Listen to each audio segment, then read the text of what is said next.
Hi friends, welcome back to my channel. I hope all of you are doing well. ఈరోజు నేను మీతో share చేసుకోబోతున్న recipe చాలా special, వంజరం ఫిష్ కర్రీ. అది కూడా సింపుల్ విలేజ్ స్టైల్లో ఈ కర్రీ చేస్తున్నాను. ఈ కర్రీ స్పెషాలిటీ ఏంటంటే హెవీ మసాలా లేకుండా నేచురల్ ఇంగ్రీడియంట్స్తో చాలా ఫ్లేవర్ఫుల్గా ప్రిపేర్ చేద్దాం. So let start the process. First నేను యూస్ చేస్తున్న ఇంగ్రీడియంట్స్ అన్ని క్లియర్గా చూపిస్తాను. మనకు కావాల్సినవి టమాటోస్, ఆనియన్, అలానే అనాస పువ్వు, దాల్చిన చెక్క, లవంగం, అల్లం, వెల్లుల్లి, గ్రీన్ చిల్లీ. ఇవన్నీ మనకి కావాల్సినవి. ఈ హోల్ స్పైసెస్ అన్ని కర్రీకి డీప్ ఆరోమా ఇస్తాయి.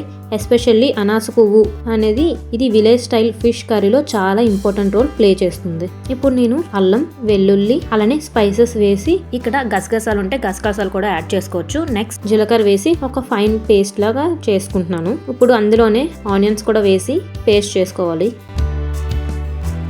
చూసారు కదా, ఇప్పుడు ఈ పేస్ట్ని సపరేట్ తీసుకొని అదే దాంట్లో టమాటాస్ కూడా పేస్ట్ చేసుకోవాలి. టమాటా పేస్ట్ అనేది కూడా రెడీ అయిపోయింది. ఇప్పుడు ఈ రెండు సపరేట్గా పెట్టుకొని చింతపండుని నానబెట్టుకొని ఉంచుకోవాలి. ఇక్కడ నేను వంజరం ఫిష్ యూస్ చేస్తున్నాను. ఫిష్ పీసెస్ని క్లీన్ చేసి దానికి కొంచెం కారం, సాల్ట్, పసుపు వేసి లైట్గా మ్యారినేట్ చేస్తున్నాను. హెవీ మ్యారినేషన్ చేయట్లేదు, ఎందుకంటే కర్రీ ఫ్లేవర్ అనేది డామినేట్ అవ్వాలి కదా, అందుకే. ఇప్పుడు ప్యాన్లో ఆయిల్ హీట్ చేసి గ్రీన్ చిల్లీ, కర్రీ లీవ్స్, అలానే పేస్ట్ చేసుకున్న మసాలాను వేసి పచ్చివాసన పోయే వరకు బాగా ఫ్రై చేసుకోవాలి. ఆ తర్వాత కొంచెం ధనియాల పొడి వేసి బాగా ఫ్రై చేసుకోవాలి. ఎప్పుడైతే ఆయిల్ అనేది సపరేట్ అవుతుందో మనకి ఈ పేస్ట్ అనేది బాగా ఫ్రై అయినట్టే. నెక్స్ట్ టమాటా పేస్ట్ యాడ్ చేసి మీడియం ఫ్లేమ్లో బాగా కుక్ చేసుకోవాలి. ఆయిల్ సైడ్ నుంచి రిలీజ్ అయ్యాక మంచి కలర్ వస్తుంది. ఆ కర్రీకి మంచి టేస్ట్ అనేది వస్తుంది. ఇప్పుడు మ్యారినేట్ ఫిష్ పీసెస్ని జాగ్రత్తగా కర్రీలో యాడ్ చేసి కొంచెం ఆ స్పైసెస్ పట్టేలాగా లైట్గా ఫిషెస్ని తగలకుండా కలుపుకోవాలి.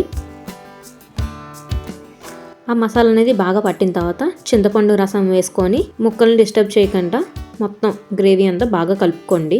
అలానే టేస్ట్కి తగ్గట్టు సాల్ట్ వేసి లిడ్ పెట్టి మీడియం ఫ్లేమ్లో కుక్ చేయండి. ఫిష్ అనేది సాఫ్ట్గా కుక్ అయ్యాక ఆయిల్ టాప్కి ఫ్లోట్ అవుతుంది. అదే మనకి పర్ఫెక్ట్ సైన్ అనమాట. ఇంకా కొంచెం ఫ్రెష్ కొరియండర్ లీవ్స్తో గార్నిష్ చేశాను. And that's it friends, village style వంజరం ఫిష్ కర్రీ రెడీ అయిపోయినట్టే.